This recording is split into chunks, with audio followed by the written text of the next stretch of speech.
Hello. It is, I don't know, May the 7th, I think. It's lockdown day 962. Haircut since minus 4 million years.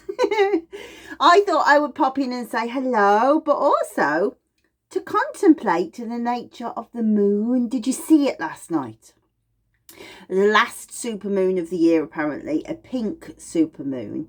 And so I thought, right, rather than drawing a card just willy-nilly, I would say, right, okay, let's think about how we make a blend for the moon and work backwards from there. So the first thing I'm going to do is go to the book.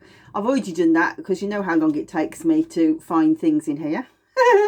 So my blend is ylang-ylang, cinnamon and myrrh, I think. So cinnamon, let's start with cinnamon because we haven't done that very much. Let's think about what the Tongue of the Trees cards say about the moon cards. So let's look at the other energetics that you could use it for. For a start off, it's obviously for the base chakra, so it's about stability. It's about feeling secure in life and root chakra medicine generally. The water element, which is emotions, which is the same really in planetary medicine as the moon. So water medicine in Chinese medicine works out as similarly very close to being the same as moon medicine in planetary medicine, but also earth in Chinese medicine. In planetary medicine, as well as the moon, Neptune. Now, Neptune is the higher octave of Mercury, which is about communication and ideas. So, kind of more inspiration and dreams and delusion is Neptune. So what we can construe from that is this is about how is our mind being led astray by our emotions, making it very, very useful oil for people who are struggling with depression and things like that. Obviously, the energetics are warm to hot, tonifies yang, so makes you feel stronger in yourself, which is unusual, I have to say, for a moon medicine. Moon medicines are usually very yin, making you passive and receptive. So that's an interesting distinction to make, because this makes it a very useful oil for people who are depressed and don't want to get out of bed. We can say, right, okay, we can manage the emotions, but we can also manage the let's start attacking life, because we want that yang element in comparison to something like Monada, for example, which is incredibly yin.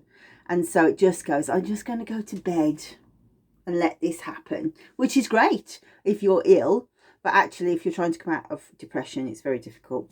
So warm to hot, tonifies yang, strengthens shen, so makes the thought processes more concrete, easier to tap into, really, to being able to not muddled, organised.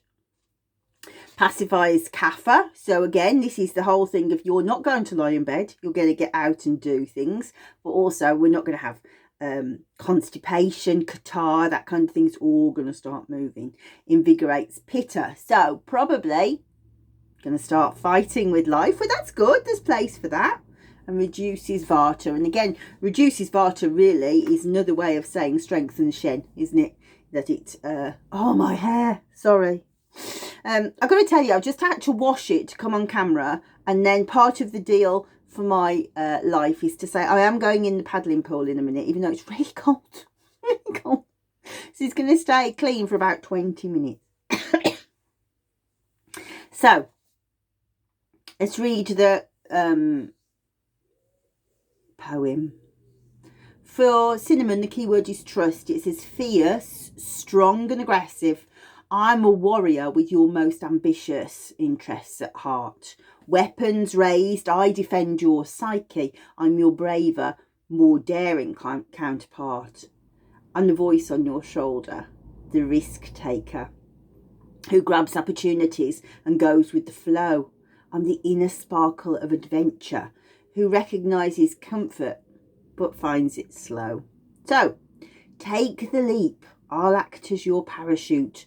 Ride white water rapids. I'll ensure your lifeboat inflates and remains steady when a requirement of danger dictate. I like it.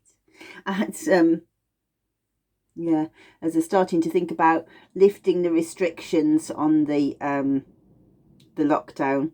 Bad plan, Boris, bad plan, in my opinion.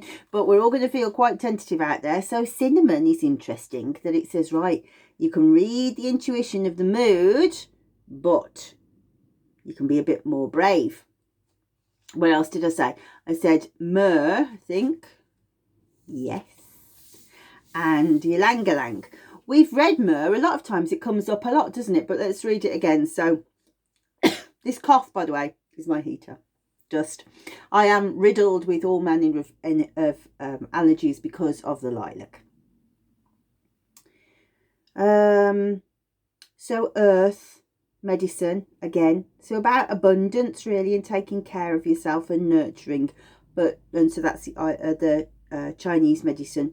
But the planetary medicine is moon. On this one though, in comparison to cinnamon vibrating on the root chakra, this one takes the energy right up to the crown chakra. So this is connecting with consciousness, cosmic connection, inspiration, meditation, spirituality generally, isn't it? Neutral to warm, regulates chi, harmonizes shen, aggravates pitta. So this is interesting for me. We've got two who is predominantly a pitta dosha. I only say predominant because it's very rare that somebody's all pitta dosha. Predominantly pitta dosha, and it's pushing. So aggravates pitta, reduces kapha, tonifies vata. Makes you a bit more dreamy then. Right, so let's read the poem. It says, what are you shrinking from, dear heart? Do you know what makes you scared? I have an inkling it's not what you think. Something festering, hidden beneath the layers. It's a common trick, wise child, to bury things we hate, to smother them with emotions that are easier to relate. Long ago you entombed it, this septic wound you have, then embarrassed, turned your back and ordered your face to laugh. For anger is ugly, you think. Jealousy is vile. Betrayal's too painful, and you couldn't face it for a while. Turning away, you forgot it, locked it in your chest. Now myrrh is here to tell you that remembering might be best. Let's journey there together, child, through the layers of the past, to face a place of outdated hurt and set it free at last. Forgive them, lovely, and let it go. Your heart will thank you so. More, it's time to forgive yourself and bid these worries go. So that's the second one. So cinnamon, myrrh, and in the pink bit, ylang-ylang. So here, base note, heart chakra. So you have a lovely balance. So we have crown, heart, root.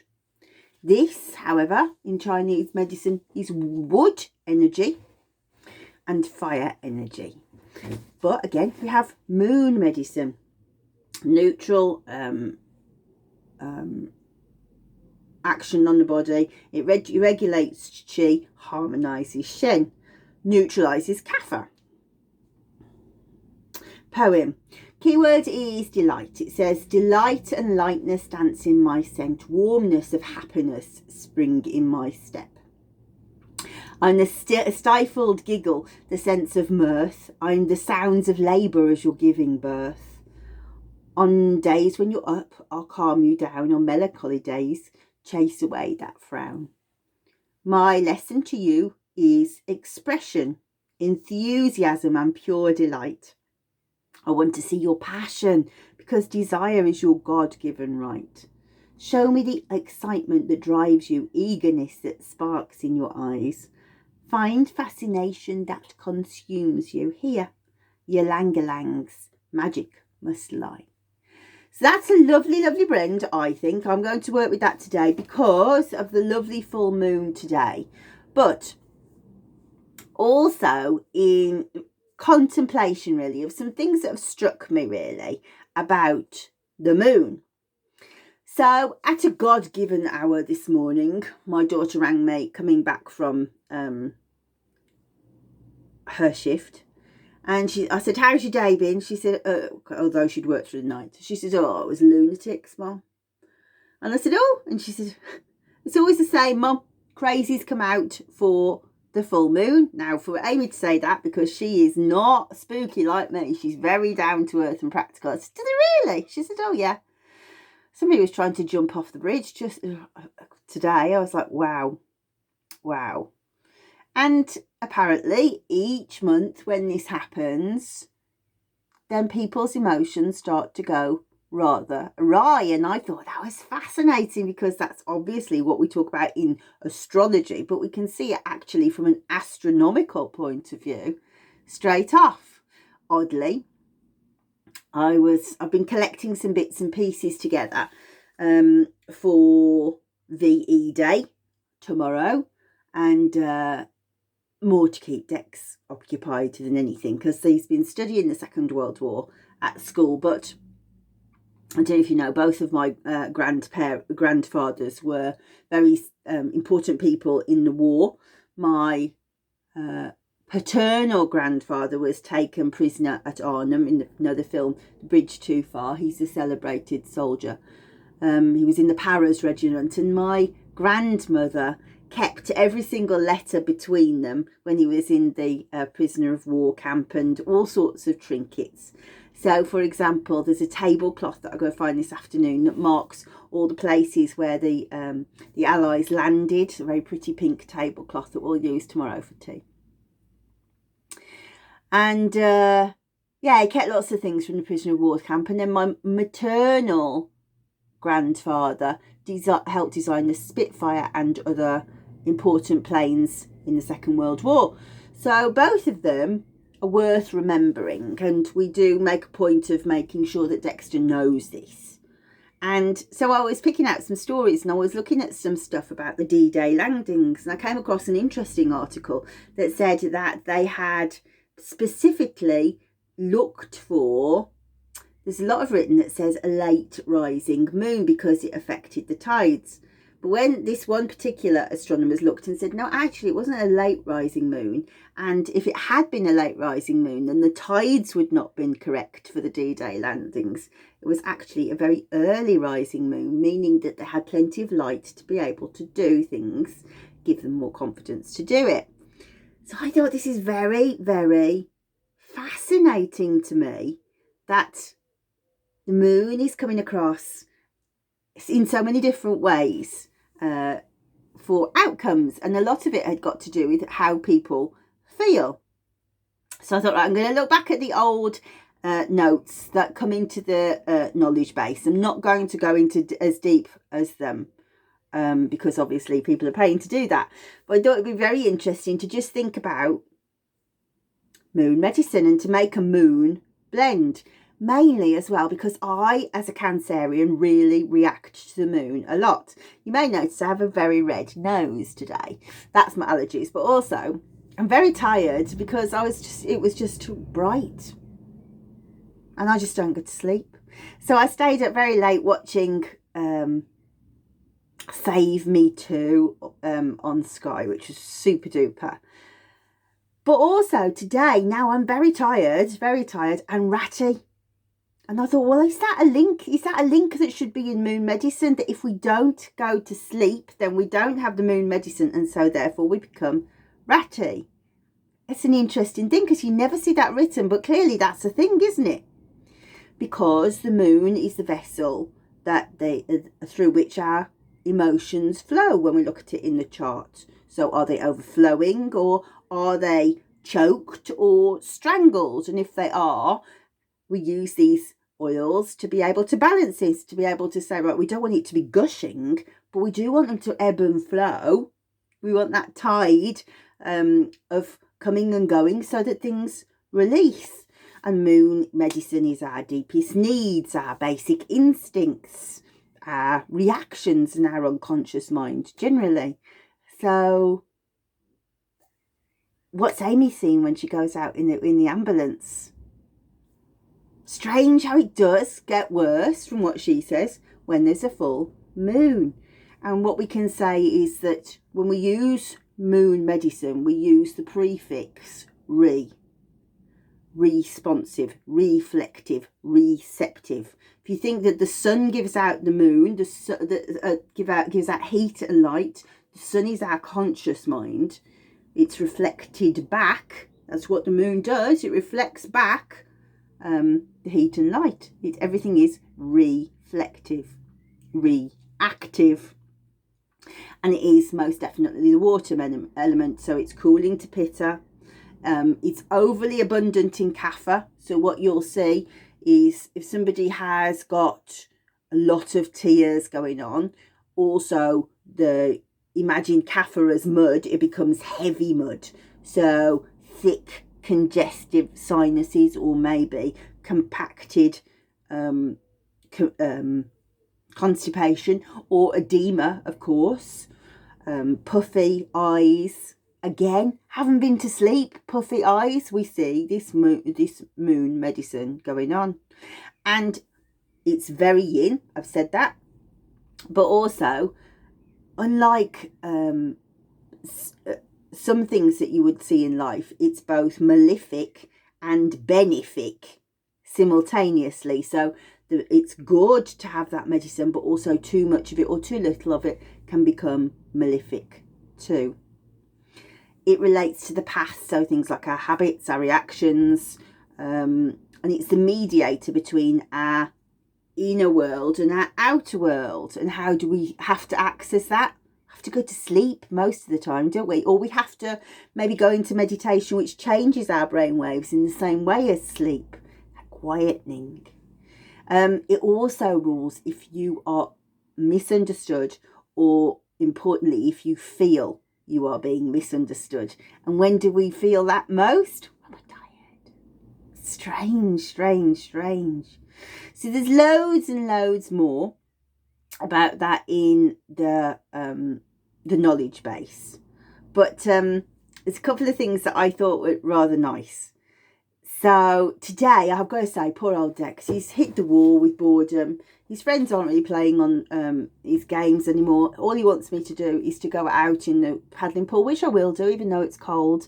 But he wanted me to go out at 8 o'clock this morning, and I have other things to do. Now, normally I'd just find a way around that, but because I'm tired, the gob can't keep shut. He can't. The best of times it doesn't stay shut, so when I'm tired, it really doesn't. The moon... This is a lovely quote by a gentleman called Grant Louis, and he says, "The moon knows what the sun can't say." So when you know what you mean, but your mouth can't say it.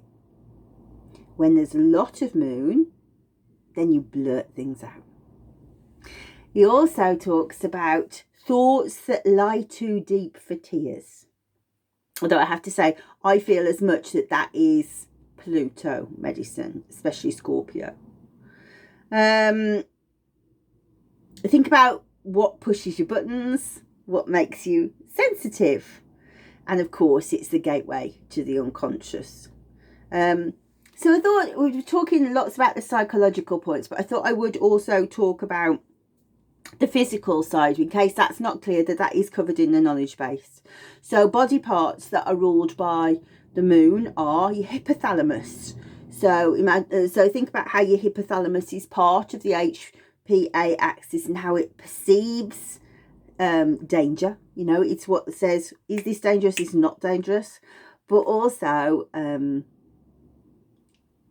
what do you do when you're tired? Do you eat more?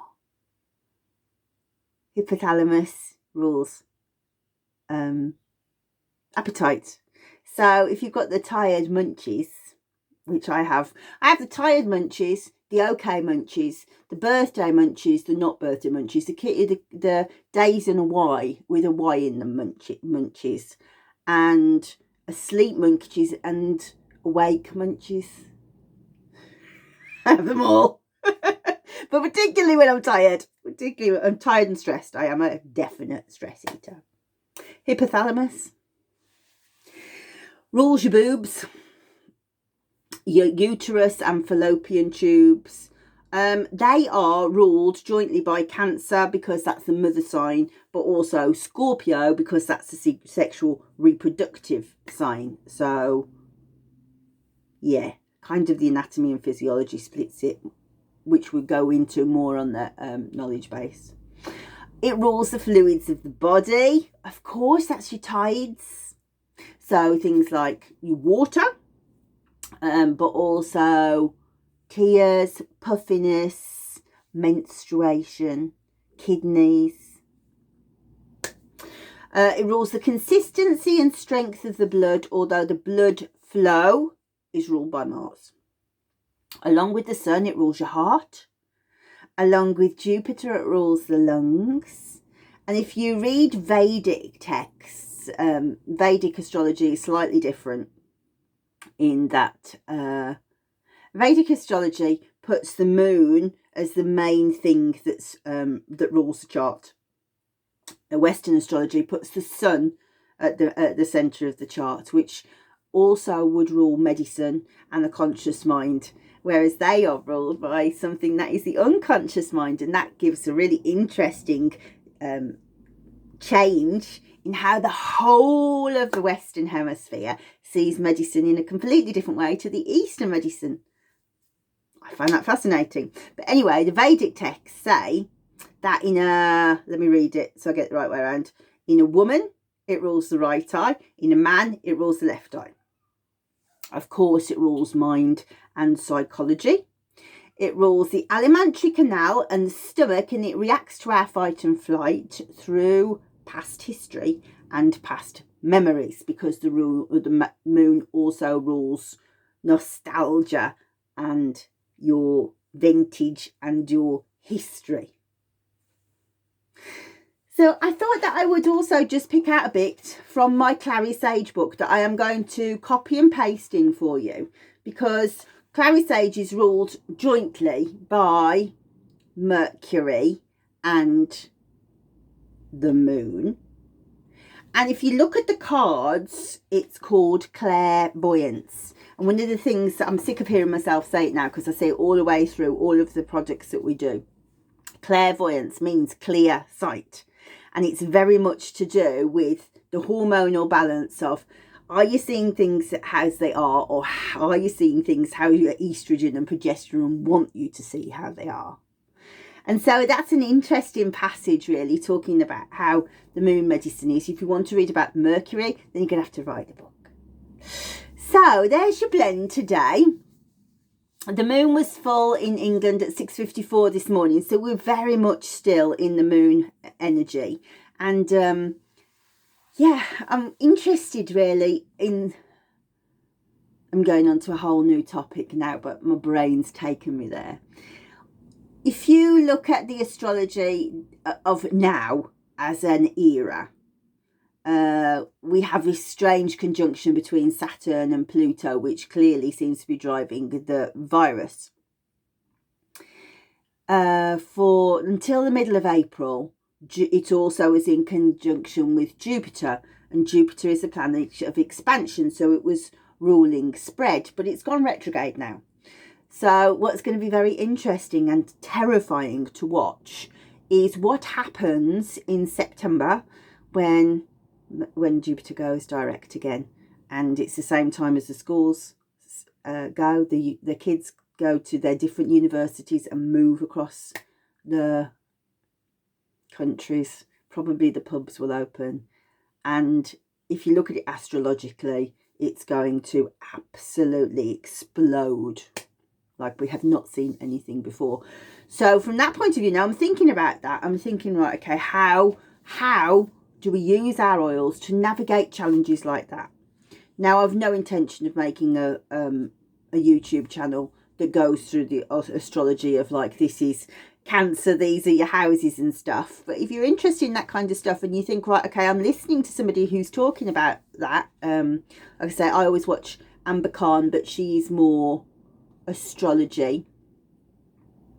But if you read things like Susan Miller, or you watch Gregory Scott or anybody like that, and they give you the transits and the major planetary challenges, then you can use that to find which is the energetic opposite to balance it out. So for example, the opposite to Moon will be Sun. If the opposite to Saturn is Jupiter, or sometimes Uranus, depending on how that goes. So it's very, very interesting to look at them from that point of view, to go into the knowledge base and to think about them from there. But now I've got quite a weekend ahead of me. As I say, VE Day tomorrow. So Dex and I, when we get out of the paddling pool, we're going to make some bunting to go outside the fence, some red, white and blue flags. And amazingly, I can't believe how I'm getting away from being able to seeing how much mess is in here. I have actually wrapped the presents for the party, which is unheard of for me. My children will tell you sometimes they have it in newspaper with no sellotape because I'm so disorganised. So I've done that. And so we've got barbecue and we've got some jelly to make and we've got loads. So I'm not going to commit to what day I'll see you next week, but I will. And those of you who've messaged me, I've loved hearing from you. So thank you so much. And keep that money rolling in, people. I can't believe, especially those of you who are committing to really make your business work and getting the paying practitioner. I'm loving seeing how many of those I'm selling, simply because I know that that means you've got hope for the future with your business. And of course, if you need any help, you just have to message me. So, as ever, thank you, and I will see you sometime next week. And if you've got any good pictures of parties that you've had for VE Day, or just stuff you want to show me, I love it. Send it. See you soon.